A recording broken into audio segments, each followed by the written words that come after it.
Hola, nuestro invitado es Humberto García Larralde, que es un economista venezolano, es individuo de número de la Academia Nacional de Ciencias Económicas, presidente de la misma para el periodo 2016-2018, fue profesor universitario en la Escuela de Economía de la Universidad Central de Venezuela, ha escrito más de 30 publicaciones sobre la integración económica, comercio internacional, etcétera. También ha colaborado en ensayos y artículos sobre la autonomía universitaria, temas del totalitarismo y otras de actualidad en publicaciones de la Central, Observatorio Ana Arendt y Venezuela Analítica. Es autor del libro Aspectos técnicos de la innovación tecnológica, editado por Editorial Monte Ávila en el año 88.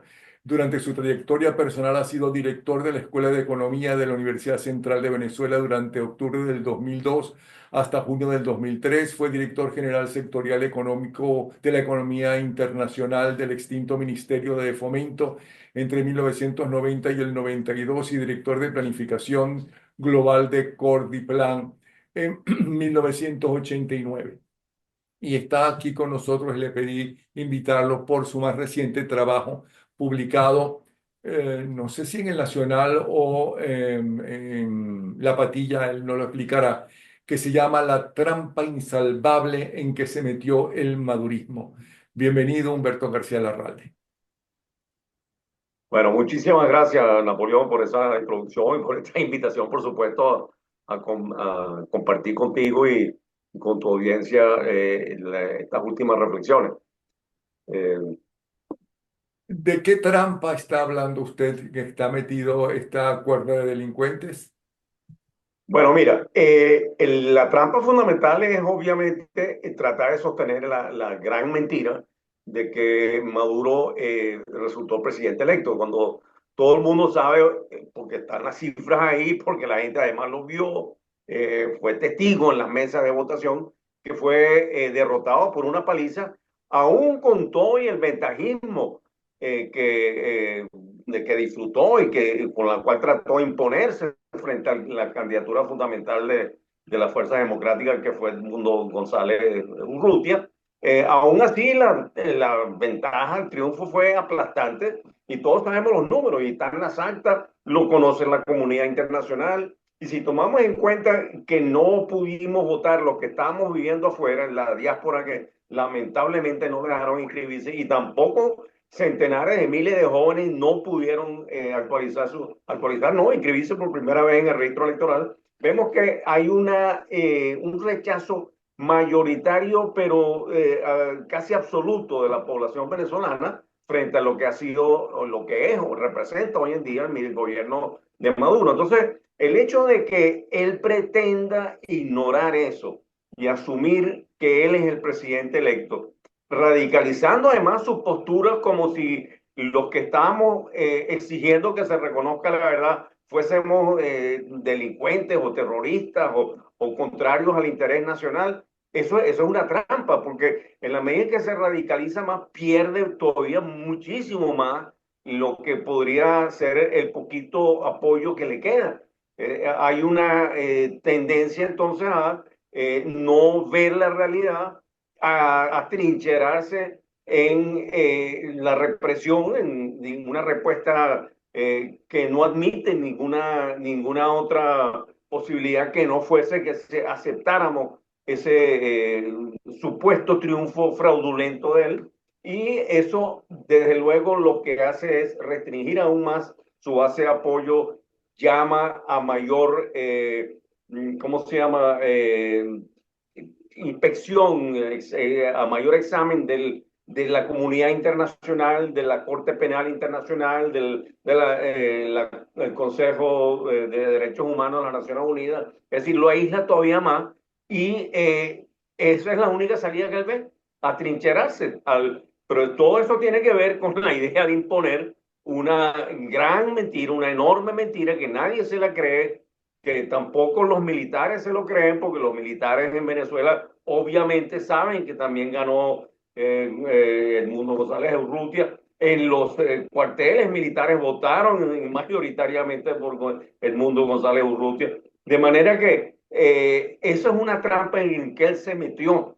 y la única salida a la trampa hubiera sido, desde luego, reconocer la realidad y incurrir en un proceso de negociación, es decir, aceptar que él tenía que establecer la manera de cederle la presidencia al que resultó presidente electo, el Mundo González Urrutia, y negociar entonces su salida en los términos mejores posibles para él y su entorno, ¿no?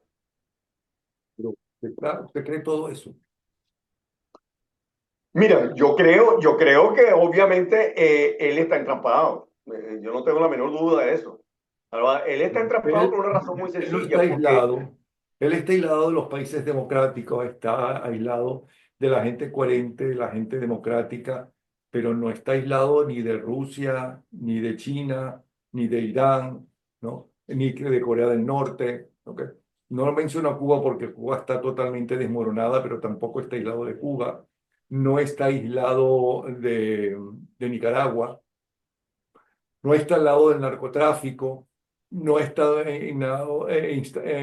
aislado de los traficantes del oro, de eso no está aislado, y le importa un comino si está pasando hambre o no está pasando hambre, ¿no? El pueblo venezolano, con tal de que tenga miedo suficiente a acabar con la oposición que le es peligrosa y callar a la gente o matarla si sale a la calle, como intentó hacer Chávez Frías el 11 de abril.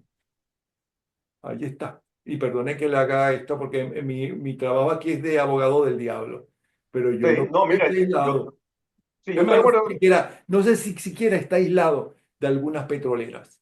Mira, yo estoy de acuerdo con que él no le importa un comino, pues. A él y al pequeño entorno, Eso no núcleo somos tiranos, fascista eso que no son, es que ellos no son políticos, es que ni Claro, siquiera ellos son están en guerra. militares, ellos fundamentalmente, políticos nunca fueron, fundamentalmente, ¿no? Son delincuentes y asesinos y cobardes. En el caso de Diosdado Cabello ha demostrado auténtico, es un auténtico cobarde, que cuando tienen un poco de poder hace lo que hace, por ejemplo, lo que está haciendo en la Embajada Argentina. Ahora supuestamente en manos de Brasil. Digo supuestamente porque yo no entiendo por qué Brasil está calladito frente a lo que están haciendo, pero bueno. Sí, mira, bueno, ha planteado muchas cosas, pero yo coincido contigo en que a ellos realmente le importa un comino el sufrimiento del pueblo venezolano, pero por otro lado, esa cantidad de aliados que tú mencionaste, ellos no son ningunos aliados efectivos. Rusia, por ejemplo, está comprometida con su guerra en Ucrania, ahora tiene que además prestar apoyo militar a Siria con la insurgencia nueva del fanatismo islámico contra Bashar al-Assad.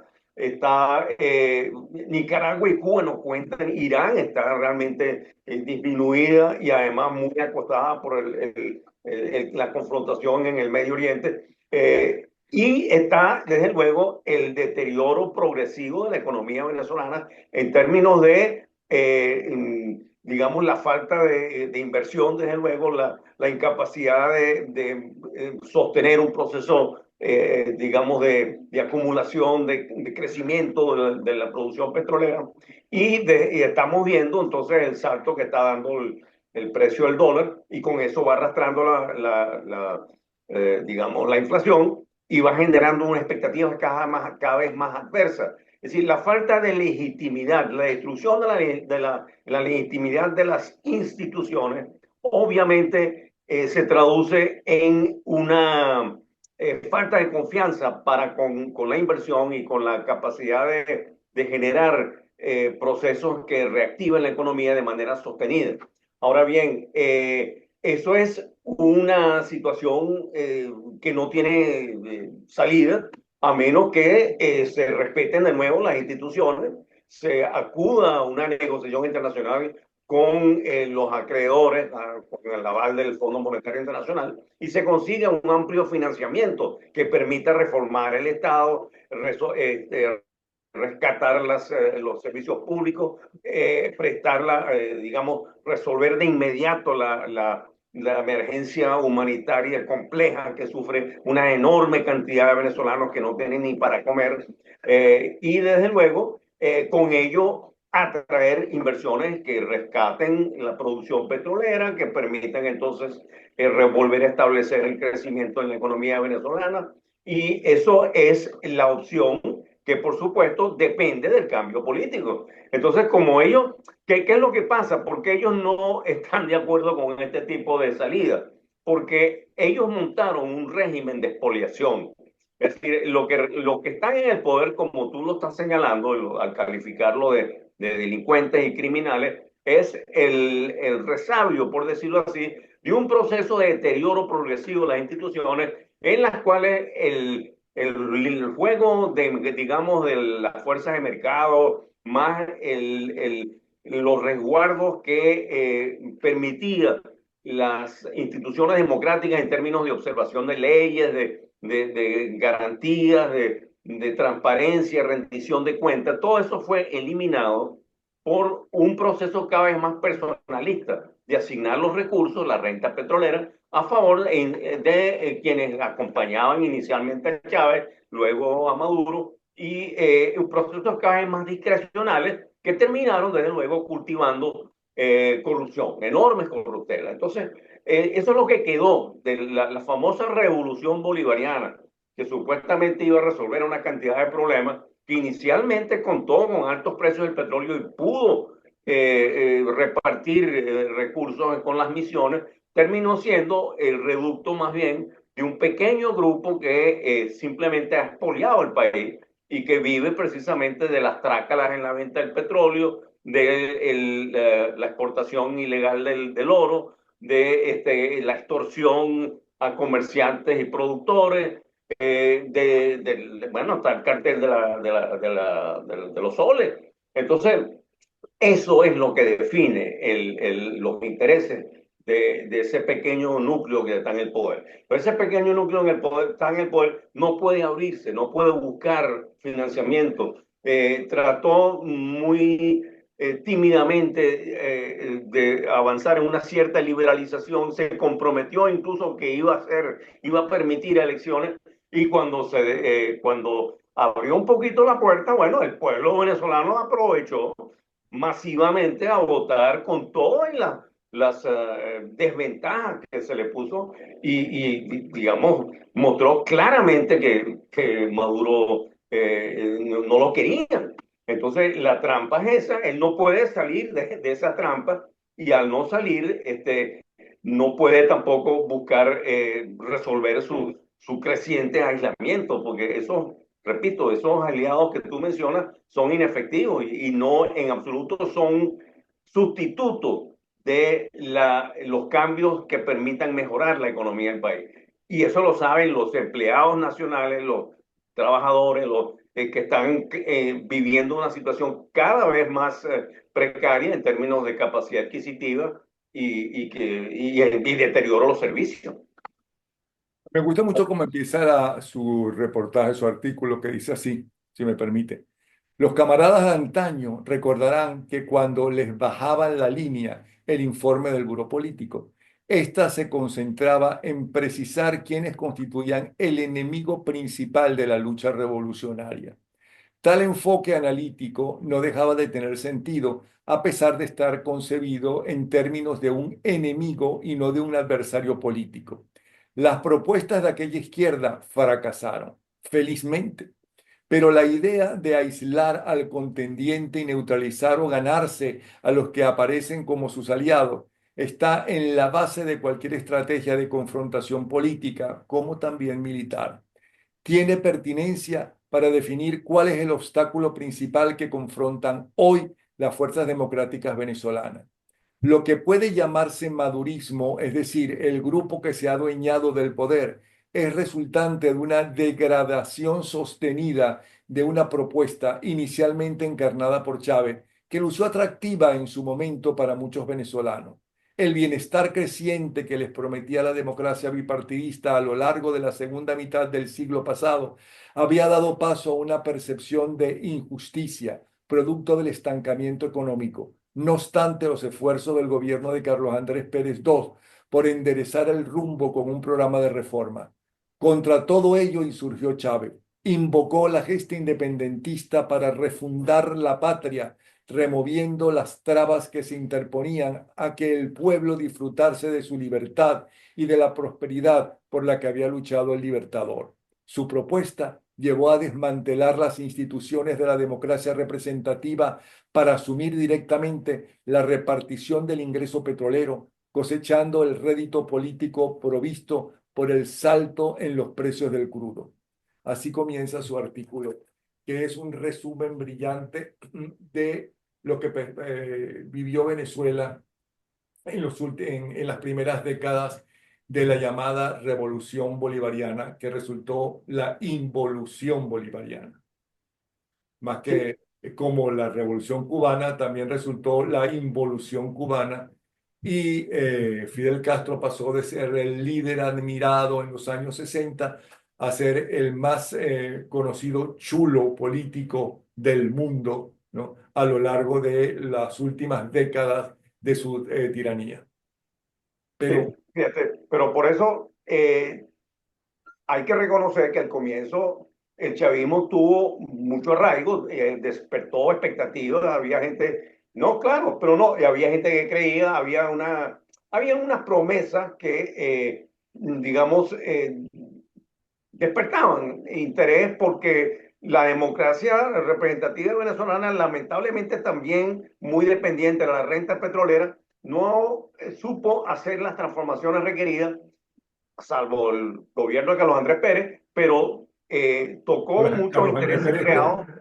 Claro, Carlos Andrés Pérez II, sí. Carlos no, Andrés Pérez I creó en buena parte las expectativas, digamos, rentistas, que luego en Carlos Andrés Pérez II él tuvo que desmontar para lograr que la economía venezolana digamos, funcionara sobre bases de la competitividad, liberando el comercio internacional, liberando, por supuesto, los precios y generando estímulos, incentivos a la inversión productiva y el empleo. Pero eso no se entendió en su momento porque desmontar el paternalismo estatal de antes tocaba muchos intereses y sabemos lo que pasó con Carlos Andrés Pérez II, lo defenestraron con esa, ¿cómo se llama? Esa combinación, esa conspiración de muchos viejos políticos contra esos cambios.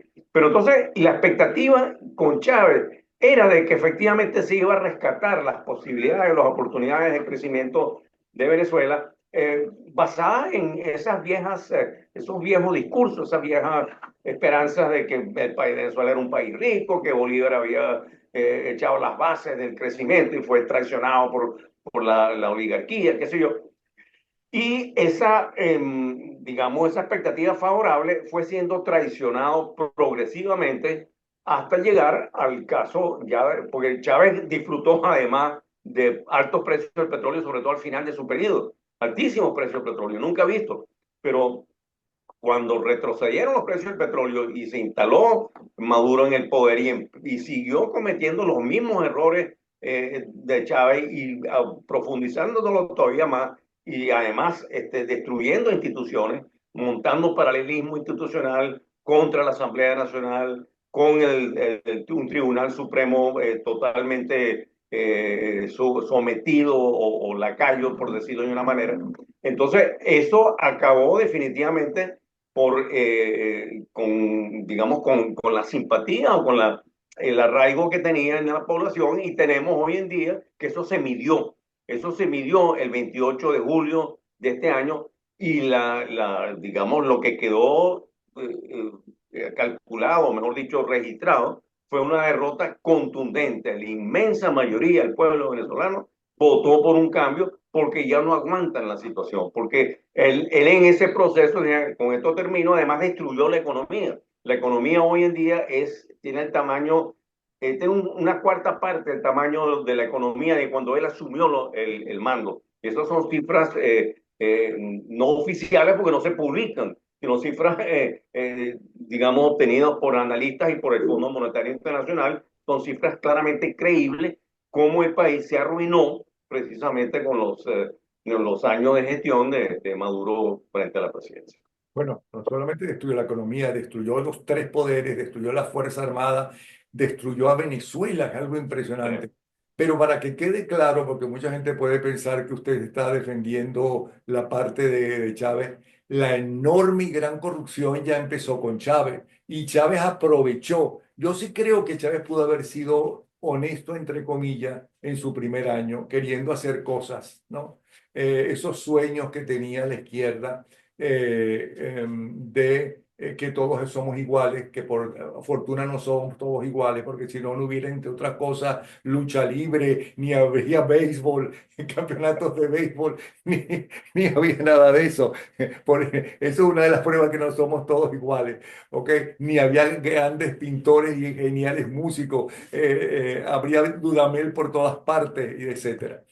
Pero él aprovechó la corrupción en Pudreval, en Cadivi, en todas esas cosas, para tener amarrado a su gente. ¿Ok? La aprovechó y evidentemente que robó a mansalva él, sus hijos, su madre, ¿no? Y toda la gente que lo rodeaba. Creo que son unos tremendos ladrones ahí. Pero lo que sucedió con Maduro, Cabello y el que hace el papel de ministro de la Defensa de Cuba en Venezuela, eh, que es el que ellos llaman ministro de la Defensa de Venezuela, eh, esos superan todos los récords y todos los muertos de todas las dictaduras que ha tenido Venezuela, que ha tenido bastante, y también de los muertos de la democracia, por cierto.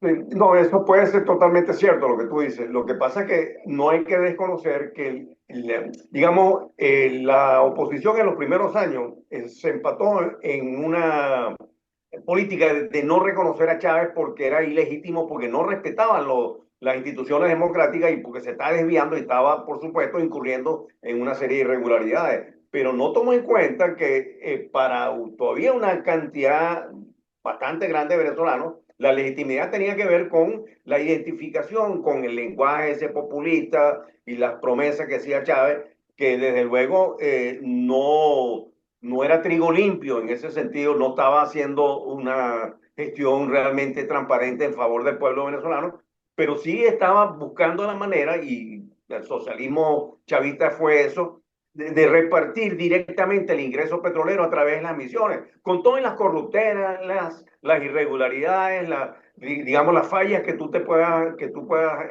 traer a colación. Pero eso, mientras el petróleo estuvo con esos precios tan altos y mientras más o menos llegaban muchas de esas misiones a ciertos sectores, ahí conservó dentro de la óptica de muchos venezolanos una legitimidad. Este señor está hablándonos a nosotros directamente. Entonces, repito, todo lo que tú dijiste tienes razón, pero no desdice el hecho de que había un pueblo chavista, por decirlo así, que creía en eso, y que, por supuesto, con la gestión de Maduro ha ido progresivamente destruyéndose cada vez más y más, y con la destrucción de las instituciones, con la destrucción de la economía, con la falta de derechos, del respeto a los derechos humanos, con todo lo que tú dices. Y eso ha desembocado en esta situación en la cual Maduro no tiene salida. No tiene salida salvo robarse la elección y pretender que ese pueblo que hoy lo rechaza no existe. Esa es una trampa. Perdone que me sonría, no es por lo que está diciendo, sino por ese gato farandulero que usted tiene ahí atrás, que está todo el tiempo apantallando. ¿Cómo se llama, por lo menos, para anunciarlo? Sí, es que no me di cuenta que estaba en el cuarto, lo hubiera sacado, pero bueno, es una gata. ¿Cómo se llama el gato? Es una gata, se llama Kira. Kira. Y Sí. ese nombre Kira parece un nombre como ruso. Bueno, se nos ocurrió, quizás por el pelo blanco. Está bueno. Bueno, de todas formas, ellos ya anunciaron a través de Cabello que no va a haber más elecciones. Sí. Entonces ya está claro. Mientras ellos estén, no va a haber más elecciones. Ahora, ellos no van a salir evidentemente por métodos democráticos. Es decir, que yo no sé, esa trampa insalvable no será por métodos por las cuales van a caer, no van a ser por métodos democráticos. Eh, María Corina es algo, una maravilla, una tremenda líder, mucho mejor que los líderes tradicionales que hemos tenido en los últimos 40 años. Lamentablemente no hemos tenido, la democracia no ha tenido un líder tipo Rómulo Betancourt que fuera fuerte a la hora de ser fuerte, ¿no? Pero tuvimos unos muy débiles después, tuvimos unos muy honestos. Yo creo que Luis Herrera Campi fue sumamente honesto, ¿ok? Pero que evidentemente con la caída de los precios petroleros, pero también eh, como se llevó en eso de las amistades y ocultar las vagabunderías de los amigos y no expulsar a suficientes ladrones y llevarlos a la justicia y a la cárcel que estaban dentro de los partidos, no, no digo todo, pues la gente se hartó de ellos. Y creo que es una vanguardia, que Venezuela también en eso fue una vanguardia, porque eso es lo que estamos viendo en el mundo entero, inclusive en Estados Unidos. ¿Qué ha hecho Trump? Trump acabó no solamente con el Partido Demócrata, acabó también con el Partido Republicano tradicional. Es decir, esos dos partidos dan la impresión, el demócrata por la sorpresiva votación que tuvo Donald Trump, que nadie se la esperaba, ¿no? Realmente, todas las encuestas decían que estaban parejos, que podía ganar uno u otro, pero ese triunfo nadie se lo esperaba. Y además ese triunfo fue con unos republicanos, y está poniendo republicanos que nada tienen que ver, ¿no? Con los republicanos de antes y con la moral de los verdaderos republicanos de antes, no, por lo menos como hablaban, aunque también tuvieron sus pecadillos y muy fuertes estando en el poder. Pero el Partido Republicano de McCain, por cierto, un gran señor, ese partido ya no existe. El que manda es el partido de Donald Trump. Así es, así Y es. un poco de eso pasó con los adecos y copellanos en Venezuela. La gente que ahora se dice todo de derecha y que siempre votó por Partido Socialista, porque si no votaban por el Partido Socialdemócrata Copey, votaban en Socialdemócrata Acción Democrática, votaban por el Social Cristiano Copey, ¿ok? Porque la izquierda solamente tuvo un 10% siempre en las votaciones. Eh, Pues ahora se dice derecha, rechazan esos partidos que fueron tan importantes y en el caso de Acción Democrática, el más importante partido del siglo XX. Sí, pero fíjate, para terminar con la idea que yo creo que estábamos apuntando, cuando uno hablaba de ese pueblo chavista que tenía esperanza, tenía expectativa, ese pueblo ya por supuesto no existe, pero no solamente que no existe, sino que cada día se hace más chiquito, porque la gente que una vez tuvo alguna afinidad, alguna relación afectiva con ese discurso, cada vez se espanta más y se vio desde luego en las elecciones. La trampa existe, la trampa Maduro es que él al no querer aceptar eso, que la gente lo rechaza, entonces se radicaliza más como si estuviera en los comienzos del supuesto proceso revolucionario, con las mismas consignas, las mismas actitudes, con la represión abierta, desde luego, de manera bestial. Y eso lo que hace es terminar de aislar todavía más, de ahuyentar todavía más la gente pensante que quede del otro lado, del lado chavista. Porque ¿qué es lo que pasa? Sectas siempre habrán. O sea, el chavismo, el madurismo duro, yo no sé si llega a 10, 15% de la población, no el 30% que sacaron en las elecciones de paso, porque eso fueron coaccionados también en buena medida. Pero supongamos que hay un 10, 15%, eres una secta y se traducen en una población de 25 millones de habitantes en más de 1 millón de personas. O sea, tampoco es que podemos decir que no existen, pero lo que sí podemos decir es que eso no es una base de apoyo de un gobierno que pretende, digamos, desarrollarse contra la voluntad de la inmensa mayoría de la población, en contra de la comunidad internacional que lo tiene cada vez más aislado, con una situación económica cada vez más difícil y con expectativas de que efectivamente no tiene futuro. Entonces, ahí hay una trampa. Yo no estoy diciendo que eso se va a resolver de aquí al 10 de enero. Ojalá se resolviera. Pero yo no veo que se pueda sostener eso en el tiempo. No lo veo, no lo veo. Están entrampados y no, y una última cosa que yo creo que es necesario precisar, porque siempre lo hago, usted es un gobierno de naturaleza fascista. Ellos son fascistas. Y los fascistas ven a la política como una guerra y la guerra termina con la aniquilación del otro o la conflagración final, en las cuales ellos, por supuesto, son también radicados. Entonces, Pero, así ok, los lamentablemente fascistas, la extrema derecha, pero es que la extrema izquierda, los comunistas también ven a la oposición como unos enemigos, son iguales. es que el comunismo no existe. El comunismo nunca existió, existió el estalinismo, basado en el marxismo-leninismo, pero hoy en día cualquiera que utiliza esa retórica de izquierda para implantar una dictadura como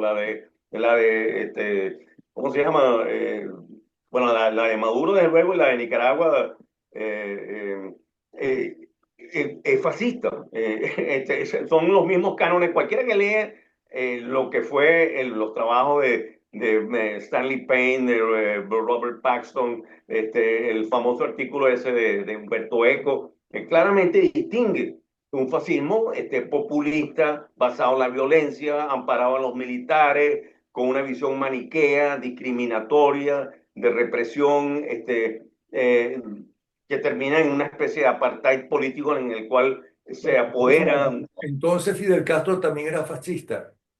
Mira, sabrás que tiene mucho. Hay un libro de un escritor italiano que se llama Fidel Castro, el último rey católico. Se los recomiendo. En el cual Fidel Castro asume la idea de que desde chiquito tiene formación por los jesuitas y una idea muy clara de blanco y negro, de lo que es correcto, lo que es incorrecto. Y él, cuando llega al poder, y además mesiánico como todos los dirigentes fascistas, con populismo, se impone, y los cubanos al comienzo lo aplaudían y le abrieron, ¿no?, todas las puertas, y él impuso entonces su visión de el deber ser, esa idea del deber ser, amparado desde luego en los militares, impuesto a la fuerza, contra los medios de comunicación, o restringiendo cada vez más el pensamiento, porque hay una sola idea que se acepta. Eso terminó en fascismo. Fascismo tiene esa característica: populismo, un solo pensamiento, militarismo, violencia, reducción de las opciones, y por supuesto discriminación y represión. Bueno, pues nuevamente muchas gracias. Excelente ese trabajo, La trampa insalvable, en que se metió el madurismo. Si mal no recuerdo, lo leí en La Patilla, ¿no? Ah, Fue en La Patilla, porque también lo ha sacado mucha gente en el Twitter, yo mismo lo lancé en el Twitter. Gracias entonces a Humberto García Arralde, economista, individuo de número de la Academia Nacional de Ciencias Económicas y presidente de la misma en el periodo 2016-2018. Fue profesor universitario en la Escuela de Economía de la Universidad Central de Venezuela. Ya les hablé de sus libros y de un amplio currículum que tiene. Entre otros, fue director de Planificación Global de Cordiplan en 1989, fue director general sectorial de Economía Internacional en el Ministerio de Fomento de 1990 a 1992. De verdad que muchas gracias y esperamos tenerlo otra vez con nosotros, ¿sí? ¿Ok? pero ¿Qué dice Ángela? Que le mando un abrazo. Ah, que Ángela le manda un abrazo. bueno, Y, yo se lo respondo igualito, el mismo y abrazo. Y no puedo Muchas terminar, gracias. esta despedida sin agradecer también a Kira, ¿no? Nuestra gata farandulera. Un abrazo. Hasta luego. Bueno, Nos vemos. muchas gracias, Napoleón. Entonces será hasta la próxima. Pues Hasta gracias por luego. todo.